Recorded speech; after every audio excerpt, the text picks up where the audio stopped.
Tasmania is often described as a calm place where nature is everywhere and where you can finally breathe. That's exactly what I was looking for when I came here.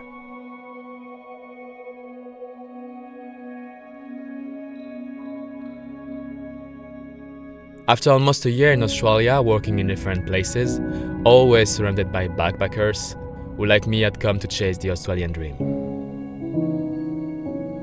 A nice term to say we came here to earn a bit more money than in Europe. So I decided to get a bit away from this and explore this lesser known region, Tasmania.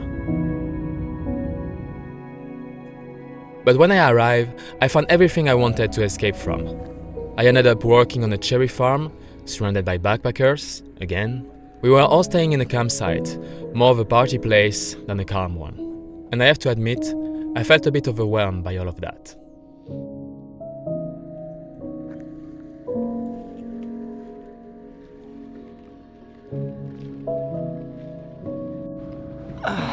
Well, the work in the cherry, as you see, it's pretty chill. It's a really good experience and really interesting. Since I'm in Australia, I've been doing a lot of different jobs. I don't regret it, I really love it. But now I'm like exhausting. I really feeling that's it's almost the end. So I have a lot of time to think about my life, the choice I made, why I'm here, what's going next, especially what's going next. And I just realized, but I've been realizing that since a lot of time actually, that the travel I did since now was really great. It was a perfect travel for my 20s, but I'm almost 30s now. I mean, this year I will turn 29, and I'm pretty tired of traveling that way, so a lot of things gonna have to change. Probably less hostel, probably less backpackers. But probably going in country with less traveler. Not Australia, definitely. Australia, it's full of backpackers. And that's a bit sad because I don't really dive into Australian culture since I only meet backpackers all the time.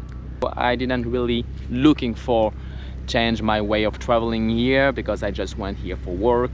But I'm still figuring out to get some experience here in Australia. But until now, I'm still gonna eat a lot of cherry. Probably feeling sick because you can imagine that eating cherry all the day, feeling sick after that. But still great. You can see the weather is beautiful, people are nice, and that's still a really cool experience. At some point, I still had this desire to get away from this. So at the end of the harvest season, I packed my bag and headed to the southernmost point of Tasmania. And that's where my journey really began.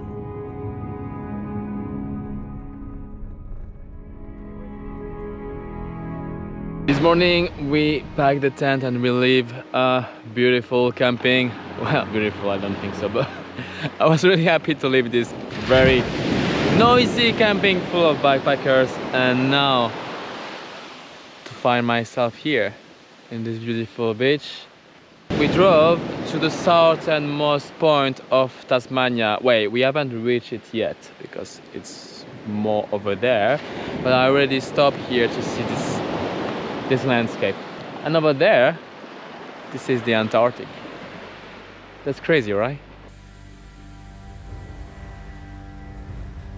As strange as it may sound, being at the other side of the world, at the edge of the map, a feeling of isolation starts to set in. You know you're far away. The nature and the weather wrap me up in a kind of contemplative calm. It's as if we left civilization to return to the wild world, where no one can reach us.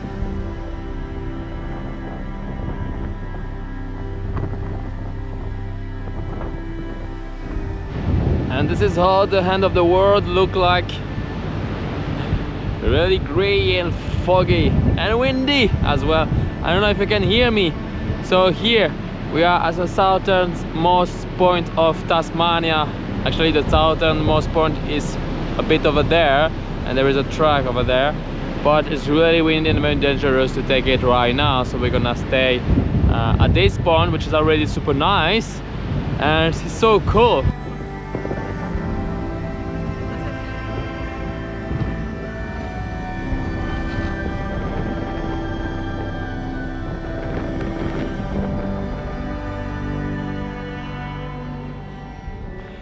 I'm back from the hike, completely wet. It started to rain when we arrived at the southernmost point, and it was raining all the way back. I get to train my gear, and as you can see, so my jacket. For this I will give a 10 on 10 because it's really useful when it's rainy. My shoes are really nice as well.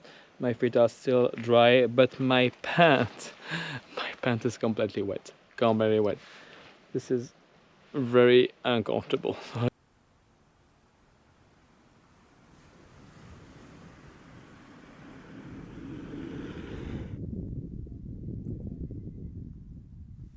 So finally we decided to stop at the first camp we saw near to the beach. We're gonna park the car here, sleep here. It's still a little bit rainy and foggy, but it's kind of give a very mystical vibe here on this really nice camp. This atmosphere reminded me my very first trip to Norway. At this time I had left Oslo to reach the northernmost point of Europe, in the isolated region of Lapland. In a way, the southern tip of Tasmania feels linked to this northern opposite. A vibe of the edge of the world where I feel in peace. For the first time in a long while, my mind finds rest. And after a good night's sleep and a coffee amidst the Tasmanian trees, the grey veil lifts and the sunrise beneath the horizon with golden colors. A new day rises, a new adventure begins.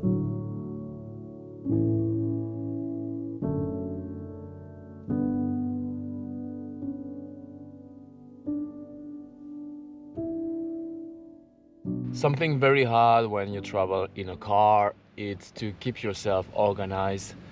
And as you can see, this is not really my thing. This is a really big mess. Like, this is my bag, all my stuff here, the chair here. That can be really complicated.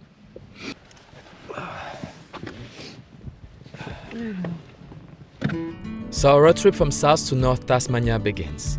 But before we head deeper into the northern mountain, we make a short stop at Bruni Island. It's a small island that you have to take a ferry to reach. Perfect. Beautiful.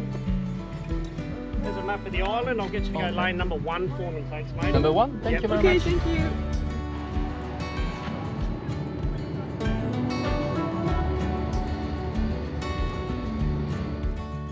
A lot of Tasmanians go to this island whenever the weather is nice to hike and relax the white sandy beaches. We met up with some friends we had met earlier at the cherry farm for one last weekend together. Despite my desire to be alone again, I can't deny the incredible people I've met in Australia. And it's important to remember that's also why I travel. Many people think what I'm doing is unique, but believe me or not, there are actually a lot of us today with the same idea. Really a lot. So yes, you set off alone, but you're never truly alone.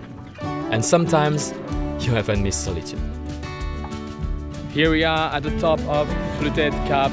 The view is really beautiful. That's a really high cliff all along the shore. Look at this, that's very, very high. And I even fly the drone to get a better view.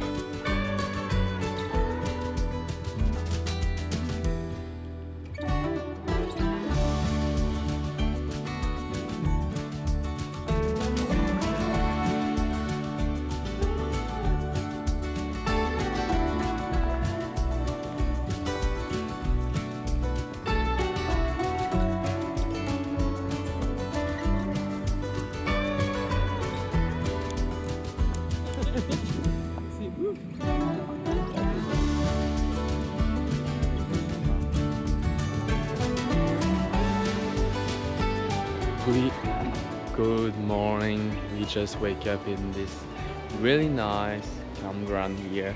There is a lot of this kind of campground here everywhere in Australia. All those campgrounds are very simple. You always have a dry toilet, and usually they are like $10 per night, sometimes 15, but never much. And sometimes you can also find some of them for free, like the one we did by the side of the beach last night, and it was amazing, even if it's free. So we left Bruny Island and we are back near Hobart, actually the main city of Tasmania, and we found here an hotel, but we're not gonna stay there because we don't have money for a room. But the good things, and you can find this in many places in Australia and here in Tasmania, is that we just have to get a drink here and they allow us to pitch the tent over there.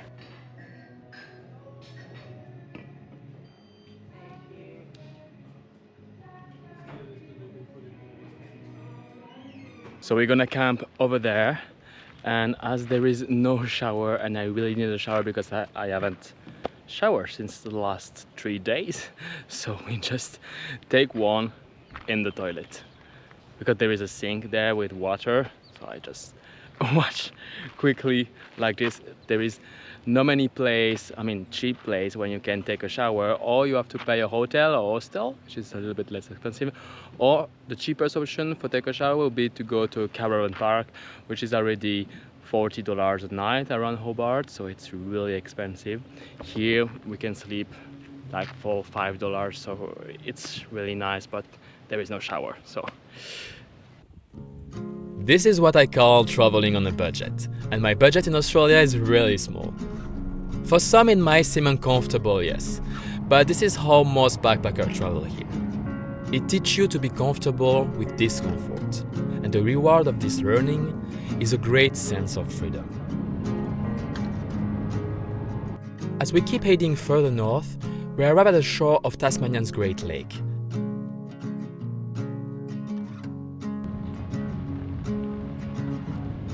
While looking for a place to spend the night, we unexpectedly meet a group of Australians who invite us over for what's turned to be the best night of my world trip in Australia. So we were driving on the road and we saw like Aussie guy was saying hello on the side of the road, so we decided to stop here in this really nice village, holiday camp, I don't know how to call this, by the side of the road, and they offer us a beer. They are so nice. They celebrate the birthday of one of the guy, Todd, and I think we're gonna spend the night here because they are really great and really friendly, and this is the first time I really spend the night with Australian people since I'm in Australia, which is really weird.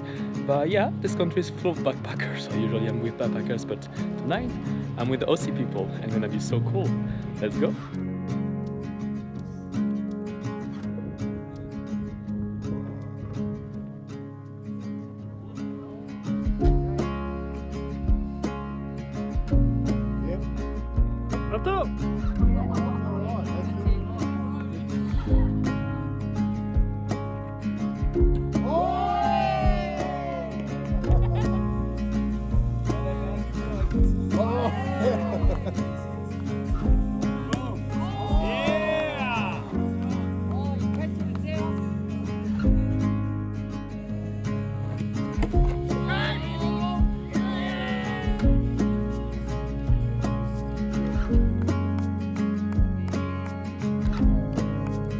I just went to the toilet and I'm inside the shacks of the guy, and this is kind of my dream house. Those little houses are called shacks. Todd and his friend each have one, which they build themselves. I must admit, it's kind of the house of my dreams. As we spend the evening talking, laughing and exchanging about our culture, I can't help but imagine what life will be like in one of those shacks. By a lake like this, surrounded by nature and a few friends. A life of absolute simplicity, enjoying the simple pleasure away from the stress of the big city. For me, that's the meaning of happiness. One day too, I will build my shack.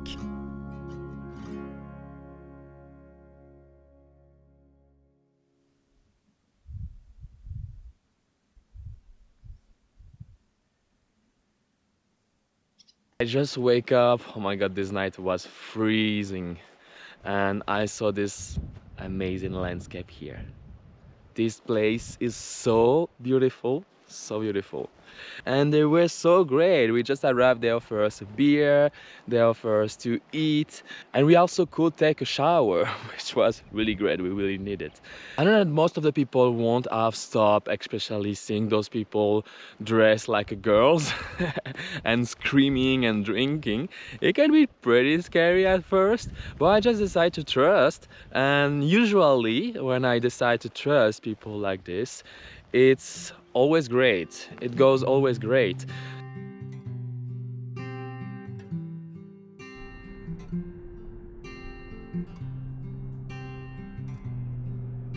As we head up toward the mountain region of Tasmania, we stopped at several farms to ask for work. Even though I don't want this road trip to end, I still have a few weeks left in Tasmania and I plan to make a bit more money before my next adventure. In Tasmania there are many dairy farms. Too many, in my opinion. I imagined before this part of Australia to be covered with forest, so I was a bit disappointed to realize that many of its ancient forests have been cleared to make way to cattle, and a large part of the island is now dedicated to agriculture.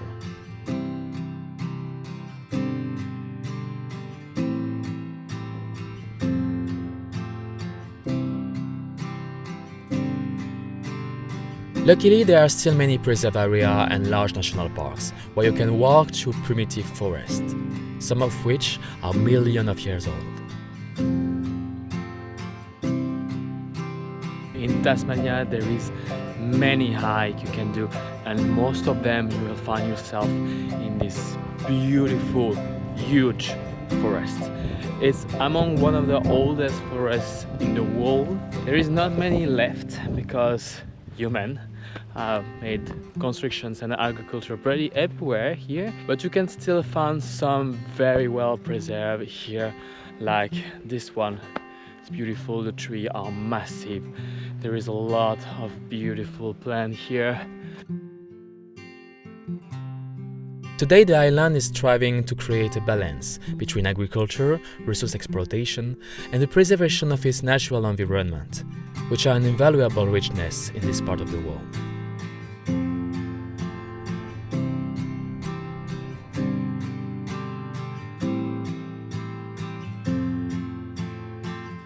This is usually why people come to Tasmania, mainly for its unique wildlife and flora. And what's better way to experience it than by camping right in the middle of such incredible surroundings? Australia is a camping capital, with campgrounds everywhere across the continent. And during a road trip, we were able to sleep in some amazing places, surrounded by beaches, forests, and wild animals, and sometimes all at once. With a few friends, we light a fire, cook a simple meal, and share a story of our adventures.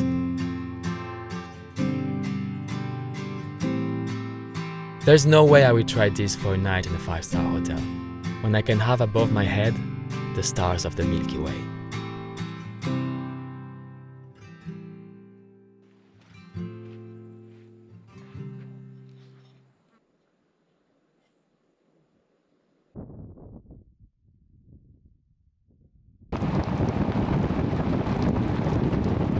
Hey, good morning. It was freezing this morning, but here we are on the parking to start the hike to go to the Cradle Mountains. It's approximately 7 or 8 hours of hike to go and come back. We're gonna go to the top of the Cradle Mountain and gonna pass by a wombat forest, so we're gonna see some animal as well. Let's go. The Cradle Mountains are like the place you picture in your dream when you think of Tasmania. A wild and impressive landscape with peaks that pierce the sky and crystal clear lake reflecting the beauty of nature all around. It's also one of the most popular spots on the island, with plenty of hikes to explore those mountains.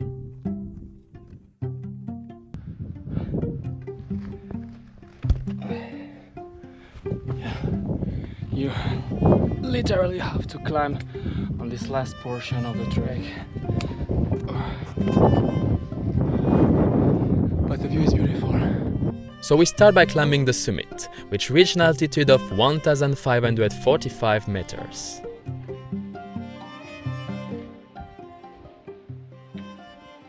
Well, here I am. I'm the top of the Cradle Mountain. There is different peak actually. There is one over there, one where am I here, and another one farther there. This one is apparently the highest, but it's a little bit farther. You have to go down a little bit and go up, and this is not like I'm tired to doing it. It's like I'm running out of time, and I have still a lot of things I want to see in this beautiful national park. So I'm just gonna stay on this peak here and going down, join my friend Diane. She stay there because I have to admit it's a little bit scary. You have to climb, sometimes it's very vertical. Just gonna, you know, rest a little bit here, just enjoy the silence. It's the only place here that my mind is fully in peace, in the silence of the mountains.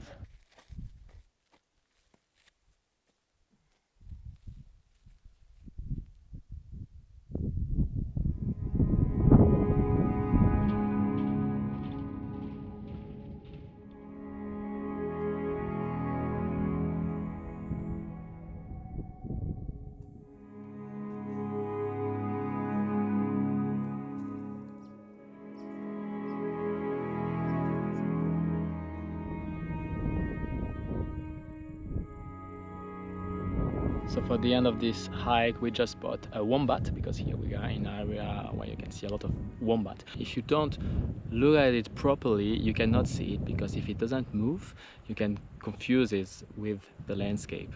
But I have just one here. I just sit and take out my camera, and I didn't check where I sit, and actually I just spot in the wombat shit here. Strange creature, the wombat. With its stocky little body and slightly lost expression, it looks like it comes straight out of an Australian fairy tale. It has a unique feature. It makes squab poop. Yeah, you're right. It's the only animal in the world to do this, and it uses it to mark its territory.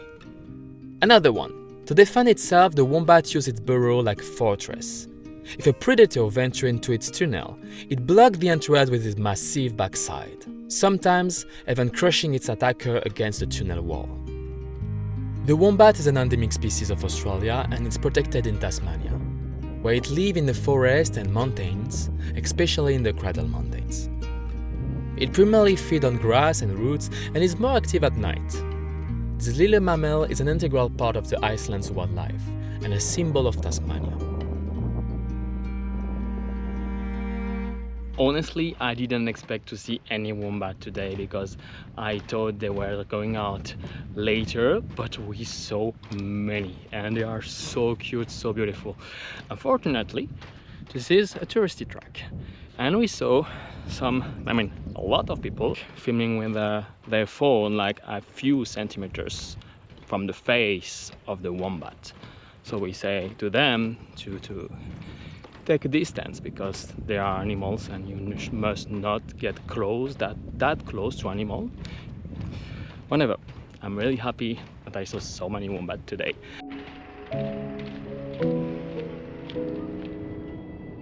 This road trip in Tasmania allowed me to rediscover myself in places where my experience across Australia had led me astray. It reaffirmed my desire to travel differently, to reconnect with nature and solitude. It's in those moments of authenticity, far from the chaos of the world, that I truly feel alive. Traveling this way off the beaten path, meeting locals, offer a unique experience. Precious moments when we feel truly in harmony with the very essence of life. Perhaps in the end, the key to happiness lies in those simple things.